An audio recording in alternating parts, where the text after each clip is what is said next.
ശ്രീനു,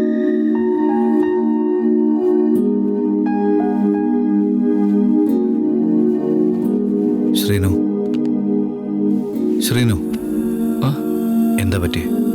ഒന്നുമില്ല ഏട്ടാ. ശ്രീനു, കാര്യം എന്താന്ന് പറ. ജനിക്കുകയാണെങ്കിൽ പണക്കാരനായിട്ട് ജനിക്കണം. ഞങ്ങളുടെ ജന്മമൊക്കെ വെറും വേസ്റ്റാ. പണക്കാർക്ക് മാത്രമാണ് ഈ ലവും സ്വന്തമൊക്കെ. ഞങ്ങളൊന്നും അത് ആഗ്രഹിക്കാൻ പോലും പാടില്ല. അമ്മയുടെ മനസ്സ് വിഷമിക്കുമെന്ന് കരുതി അനിയത്തിയുടെ കല്യാണം നിർത്തിയത്. ഒരു മര്യാദയുടെ പേരിൽ അവരുടെ വീട്ടിലേക്ക് ചെന്നത്. വളരെ മോശമായിട്ടാണ് സംസാരിച്ചത്. മറുപടി ഒന്നും പറയാൻ പറ്റിയില്ല. പേടിയാവും ഏട്ടാ. അനിയത്തി ആരോടും പറയാതെ ഒളിച്ചോടിപ്പോയി കല്യാണം കഴിച്ച അമ്മയ്ക്ക് അത് സഹിക്കില്ല. ഇന്നാ ഞാൻ മനസ്സിലാക്കുന്നത് എൻ്റെ യോഗ്യത എന്താന്ന്.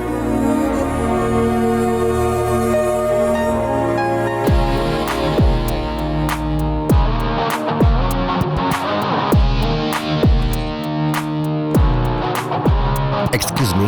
Yes sir. മിസ്റ്റർ കാളിദാസിനെ ഒന്ന് കാണണം. നിങ്ങൾ എന്ത് ചെയ്താലും വേണ്ടില്ല, എനിക്ക് ജോലി തീർക്കണം. സാർ, പ്രസാദ് സാർ, സാർ എന്തിനാ ഇങ്ങോട്ട് വന്നത്? ഒന്ന് ഫോൺ വിളിച്ചിരുന്നെങ്കിൽ ഞാൻ അങ്ങോട്ട് വരില്ലായിരുന്നു. ഒരു 5 മിനിറ്റ് സംസാരിക്കണം. വന്നാട്ടെ സാർ.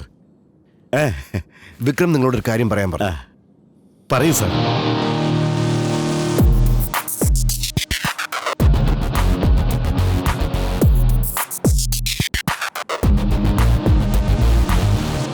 ഇനിയൊക്കെ നിങ്ങളുടെ ഇഷ്ടം. സാർ, വിക്രം സാറിനോട് 1 മണിക്കൂർ സാവകാശം തരാൻ പറ പ്ലീസ് സാർ.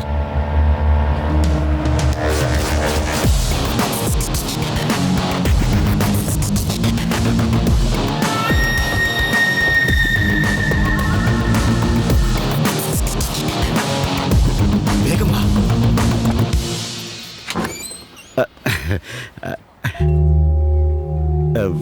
നമസ്കാരം. അകത്തേക്ക് കയറാലോ?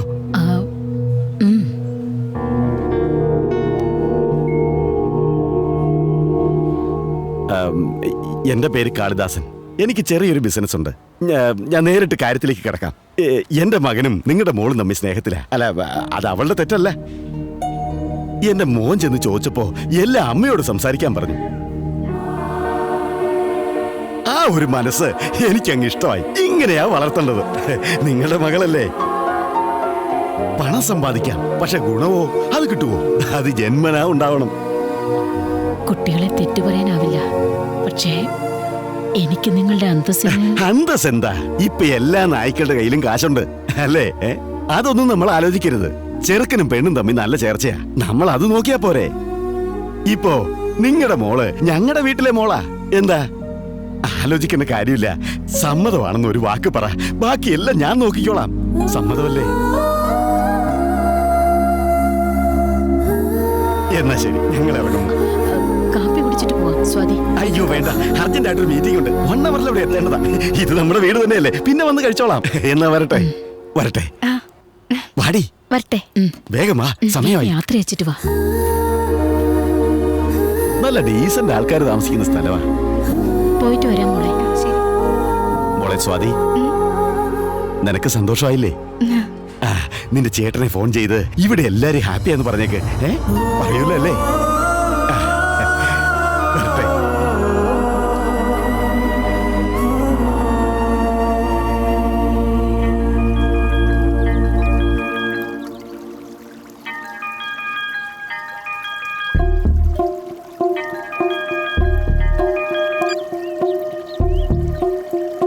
ഹലോ സ്വാതി. സോറി ഏട്ടാ,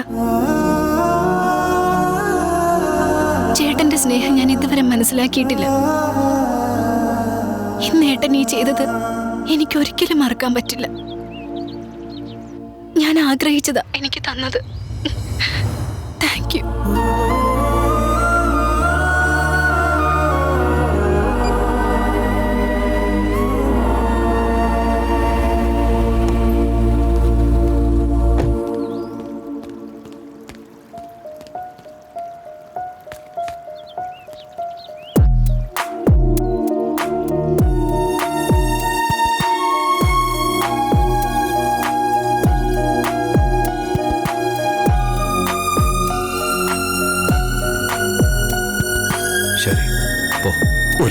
നന്ദിയുണ്ട് സാർ. വരട്ടെ. മോനെ, ഒരു വാക്ക് പറഞ്ഞാ പോരായിരുന്നു വിക്രമ സാറിന്റെ സ്വന്തം ആളാന്ന്. അദ്ദേഹത്തിന്റെ സബ് കോൺട്രാക്ട് കൊണ്ടാ ഞങ്ങൾ ജീവിക്കുന്നത് തന്നെ. അറിയാതെ എന്തൊക്കെയോ അനാവശ്യം പറഞ്ഞു പോയി. അമ്മയോടെല്ലാം സംസാരിച്ചു. ഇനി സ്വാതി ഞങ്ങളുടെ വീട്ടിലെ മോളാ. ഒന്നും കൊണ്ടും വിഷമിക്കണ്ട. മനസ്സിലൊന്നും വെച്ചേക്കല്ലേ.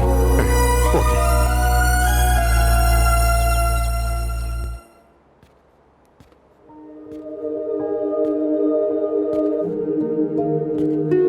എന്താ ഏട്ടാ ഇതൊക്കെ? നീ എന്നെ ചേട്ടാന്നല്ലേ വിളിക്കുന്നത്? അപ്പൊ അവള് എൻ്റെ അനിയത്തിയല്ലേ?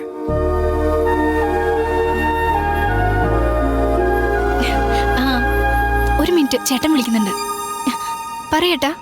സ്വാതി, അമ്മ ഹാപ്പിയാണോ? ഏട്ടൻ തന്നെ കേക്ക്. ഞാനിപ്പോ വിളിച്ചത് ഒരു സന്തോഷ വാർത്ത അറിയിക്കാനാ. ആ ചിറ്റേ, നമ്മുടെ സ്വാതിക്കൊരു കല്യാണാലോചന വന്നിട്ടുണ്ട്. എത്ര വലിയ ആലോചനയാണെന്നറിയോ? അവര് തന്നെ ഇങ്ങോട്ട് വന്ന് പെണ്ണ് ചോദിക്കായിരുന്നു. എന്റെ മോക്ക് കല്യാണമേ നടക്കില്ല എന്ന് നിങ്ങളൊക്കെ പറഞ്ഞതല്ലേ? എന്നിട്ടിപ്പോ എന്തായി? ചിറ്റപ്പനില്ലേ, ഒന്ന് കൊടുത്തേ. വലിയ ആലോചന വന്നപ്പോ പറഞ്ഞില്ലെന്നും പറഞ്ഞ് പിന്നെ ദേഷ്യപ്പെടും. ചിറ്റപ്പ, എന്റെ മോൾക്ക് വലിയൊരു ബന്ധാ വന്നത്. എല്ലാം അവളുടെ ഒരു ഭാഗ്യ. എന്റെ മോളുടെ കല്യാണം എങ്ങനെ നടക്കുമെന്ന് ഓർത്ത് ഞാൻ എന്തുമാത്രം വേദനിച്ചെന്നറിയോ? ഇപ്പൊ എന്റെ വിഷമം എല്ലാം പോയി ചിറ്റപ്പ. നിങ്ങളൊക്കെ 2 ദിവസം മുമ്പേ വന്ന് എല്ലാം ഭംഗിയായിട്ട് നടത്തി കൊടുക്കണം. പിന്നെ അറിഞ്ഞില്ല കേട്ടില്ല എന്ന് പറയരുത്.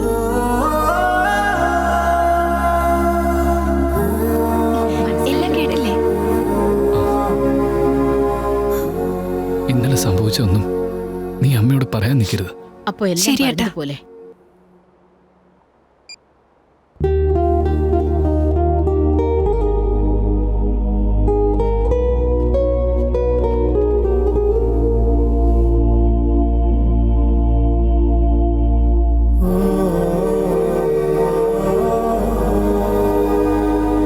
എന്റെ ചെറുപ്പം തൊട്ടേ അമ്മ വളരെ കഷ്ടപ്പെട്ടാ ജീവിച്ചത്.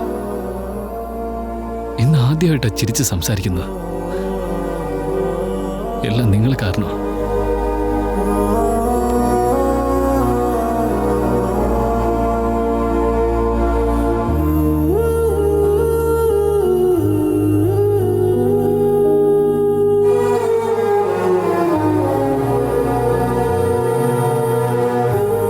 ശ്രീനു, എവിടെ പോകുന്നേ?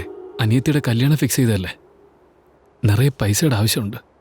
അതുകൊണ്ട് പെയിന്റിങ് സ്റ്റാർട്ട് ചെയ്യാന്ന് വിചാരിക്കുക.